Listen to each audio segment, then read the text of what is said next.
dresser un tableau croisé d'effectifs. Dans cette vidéo, tu vas apprendre à dresser de A à Z un tableau croisé d'effectifs et d'y rentrer des valeurs. Alors, lisons l'énoncé ensemble. On a demandé à des élèves majeurs du lycée Pythagore inscrits sur les listes électorales en 2022 quelle a été leur participation aux élections de 2022. Première question, trier ces données dans un tableau croisé d'effectifs. Alors, on a une série statistique qui nous est donnée et il faut extraire de cette série statistique les informations pour les présenter dans un tableau croisé d'effectifs. Pour ça, il faut suivre une méthode en 3 temps. La première chose à faire est de travailler sur ta feuille de brouillon. C'est une obligation, sinon on ne va pas s'en sortir. Alors, qu'allons-nous faire sur notre feuille de brouillon ? Sur ma feuille de brouillon, j'ai présenté une ligne pour présidentielle et une ligne pour législative. Pourquoi? Car ce sont les deux caractères que l'on étudie dans cette population. Ici, notre population étudiée est l'ensemble des élèves majeurs du lycée Pythagore. Ça, c'est la population. À cette population, on a posé une question. On a posé la question de savoir quelle a été leur participation aux législatives et aux présidentielles. Il faut aller regarder chaque élève, lire chaque réponse qu'il a donnée et énumérer ici les différentes réponses possibles apparaissant. Allons-y. Pour l'élève 1, il a participé à tous les tours de la présidentielle. Donc, une première réponse possible pour le caractère présidentiel va être à tous les tours. Donc, à tout. Je vais écrire à tous tout simplement car on est sur ma feuille de brouillon, donc je peux me permettre ça. Donc ça signifie que c'est une première réponse possible. Il y a des élèves ayant participé à tous les tours de la présidentielle. Continuons. Je continue. Élève 2, toujours à tous les tours. Élève 3, à tous les tours. Élève 4, à tous les tours. Pour le moment, il n'y a qu'une seule déclinaison de ce caractère. Il n'y a eu qu'une seule réponse à la participation à la présidentielle. Mais lorsque j'arrive à l'élève 5, je me rends compte qu'il y a eu une autre réponse qui a été donnée qui constitue de dire j'ai participé uniquement qu'au premier tour. Donc ça aussi, je vais devoir l'écrire au premier tour. Ok, je continue. À tous les tours, au premier tour, à tous les tours, au deuxième tour. Nouvelle réponse possible. Donc au deuxième tour.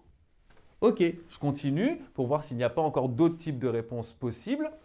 Élève 10 à tous les tours, élève 11 à tous les tours, premier tour à tous les tours, au premier, à tous les tours, au deuxième tour. Il n'y a aucune autre réponse possible pour la participation à l'élection présidentielle. Ok, j'en ai fini pour ce caractère-là. Je peux passer maintenant au caractère suivant. Je fais la même chose pour la participation aux législatives. Cette fois, je me positionne sur la colonne tout à droite et je fais la même chose. À tous les tours. Donc, j'ai cette réponse-là. Ce que je vais faire ici, pareil, c'est sur ma feuille de brouillon. Je ne vais pas le réécrire. J'ai la réponse possible à tous les tours pour les législatives qui apparaît. Au premier tour, cette réponse-là aussi, je l'ai. Je vais faire ça. Au deuxième tour, j'ai aussi cette réponse-là qui apparaît. Ok, super. Quatrième élève au premier tour. C'est bon, je l'ai déjà écrit. Cinquième élève, nouvelle réponse possible qui n'apparaissait pas ici pour la participation à la présidentielle. Ici, je vais avoir une case dans laquelle je vais pouvoir écrire aucun des deux tours. Il y a des élèves qui n'ont participé à aucun des deux tours pour le vote lors des législatives. Ok, je continue pour voir s'il n'y a pas encore d'autres réponses possibles. À tous les tours, à tous les tours, à tous les tours, aucun, tout ça je les ai. Ensuite, à tous les tours, aucun, à tous les tours, aucun. Et on finit par à tous les tours à chaque fois. Ok, une fois qu'on a terminé la partie sur la feuille de brouillon, on peut s'attaquer à dresser notre tableau. Pour ça, on va s'y prendre de cette manière-là. Dans un premier temps, je vais construire une case qui va être positionnée ici de la manière suivante.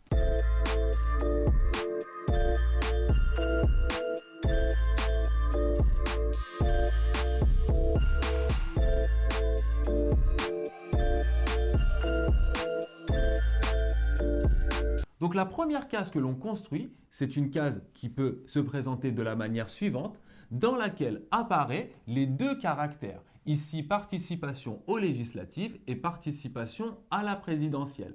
Maintenant, prenons la participation aux législatives. Combien de réponses différentes ai-je obtenues lors de mon étude? une réponse, deux réponses, 3, 4 réponses. Je vais donc ici positionner 4 plus une case. 4 cases pour chaque réponse, j'ai eu 4 réponses différentes, plus une case toujours à rajouter pour le total. Allons-y.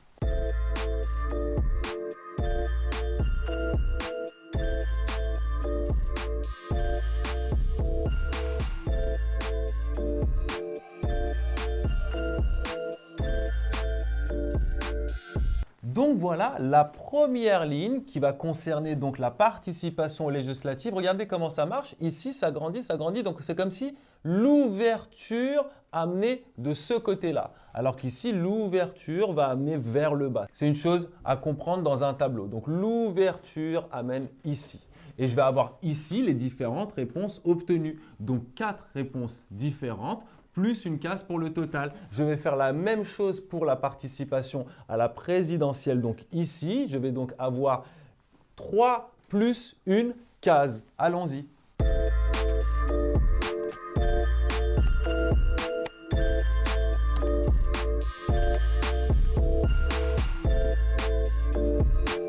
Voilà les différentes réponses possibles pour la participation à la présidentielle d'après l'étude suivant mon tableau statistique et une case pour le total. Maintenant, je vais pouvoir agrandir ce tableau et rallonger tous les traits apparaissants.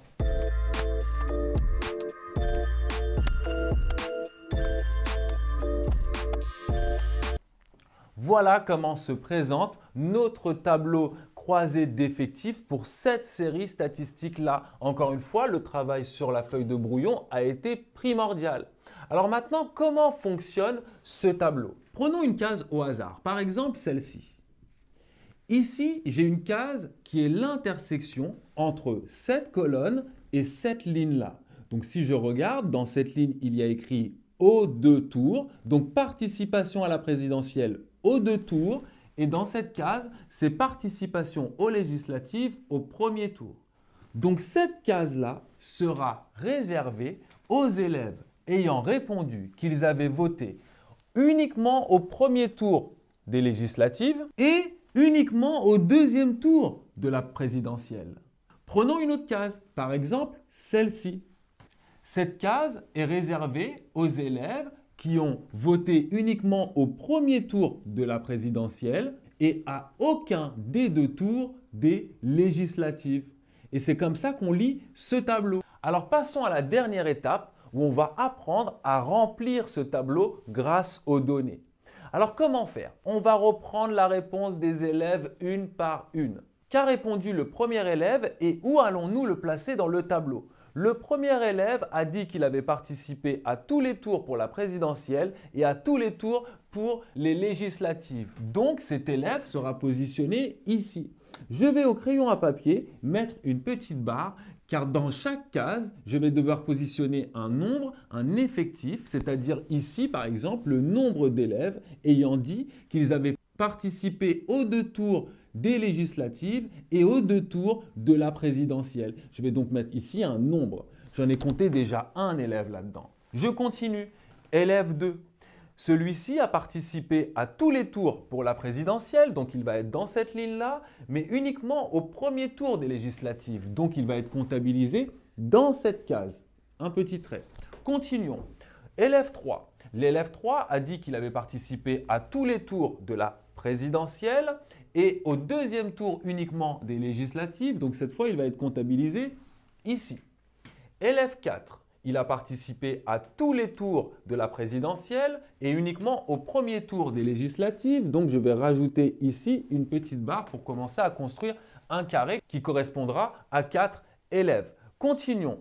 Élève numéro 5. L'élève numéro 5 a dit qu'il avait participé au premier tour uniquement de la présidentielle et à aucun des 2 tours des législatives. Donc cet élève va être positionné ici. Hop, un petit trait, il va être comptabilisé ici. Continuons. Élève 6, à tous les tours, à tous les tours. Donc on est ici, on continue.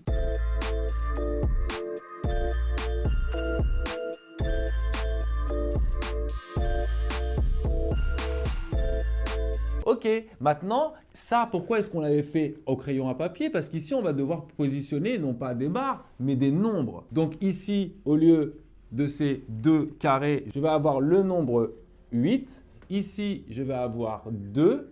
Ici, je vais avoir 1. Ici, il n'y a pas de trait, donc c'est 0. Ici, je vais avoir 2. Ici, il n'y a rien, c'est 0. Ici, il n'y a rien, c'est 0. Ici, j'ai 1, 2, 3. Donc, je vais avoir 3 ici. Ici, je vais avoir 1. Ici, 0. Ici, 0. Ici, 1. Et voilà, c'est terminé. Maintenant, je vais pouvoir remplir la case pour le total, pour chaque ligne et pour chaque colonne. 8 plus 2, 10 plus 1, 11. 2 plus 0 plus 0 plus 3, 5. 1 plus 0 plus 0 plus 1, 2. Alors, petite parenthèse, que représentent ces nombres? Alors, si on regarde, 11 correspond ici à tous les tours présidentiels. Ça veut dire quoi? Ça veut dire qu'il y a eu 11 élèves ayant dit qu'ils avaient participé à tous les tours de la présidentielle. Ici, 2 signifie qu'il y a eu 2 élèves qui ont dit qu'ils avaient participé uniquement au deuxième tour de la présidentielle. De la même manière, ici, je vais avoir quoi? 8 plus 2, 10 plus 1, 11. J'ai donc 11 élèves qui ont participé à tous les tours des élections législatives. 2 ici, 2 élèves ont uniquement participé au premier tour des législatives. 1 élève et ici 4 élèves n'ont participé à aucun des 2 tours des législatives. Alors, maintenant, cette case va te permettre de vérifier si tu t'es pas trompé. Tu dois obtenir la même valeur en additionnant ces nombres-là et ces nombres-là. 11 plus 5, 16 plus 2, 18. Je vérifie. 11 plus 2, 13, 14 plus 4, 18. Et je vérifie qu'il y avait bien 18 élèves qui ont répondu, ce qui me permettra de boucler la boucle et je serai sûr que mon tableau est correct et qu'il n'y a pas d'erreur. Effectivement, il y a 18 élèves qui ont été interrogés ici.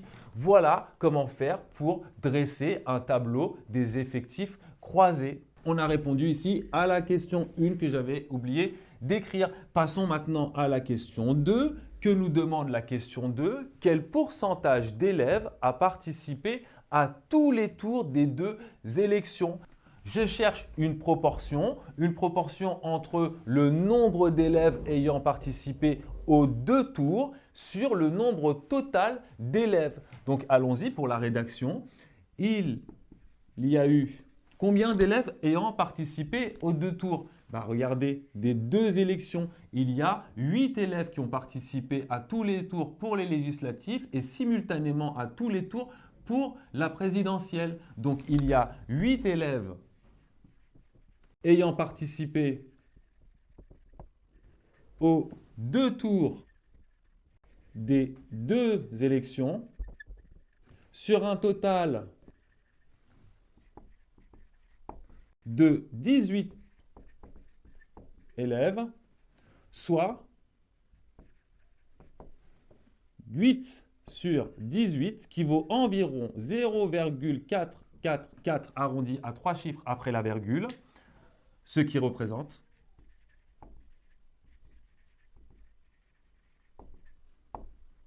44,4%. 44,4% des élèves ont participé aux 2 tours des élections et ont voté. Et il y a une petite sous-question comparée au taux national de 36,4% donné par l'INSEE. Alors déjà, premièrement, comparer signifie tout simplement dire qui est le plus grand, qui est le plus petit. Nous, on a trouvé un taux de participation plus élevé que la moyenne nationale chez les élèves qui ont été interrogés. La question que l'on peut se poser, c'est pourquoi est-ce que chez ces élèves-là, il y a eu plus de votants que pour la moyenne nationale? On peut éventuellement dire que c'est parce qu'ils sont jeunes majeurs, donc pouvant participer pour la première fois à des élections, qu'ils ont utilisé ce droit pour pouvoir manifester leur volonté. Voilà, ça pourrait être une des explications. Je m'écarte pour que tu puisses prendre la correction et on se retrouve pour le prochain exercice résolu. À bientôt.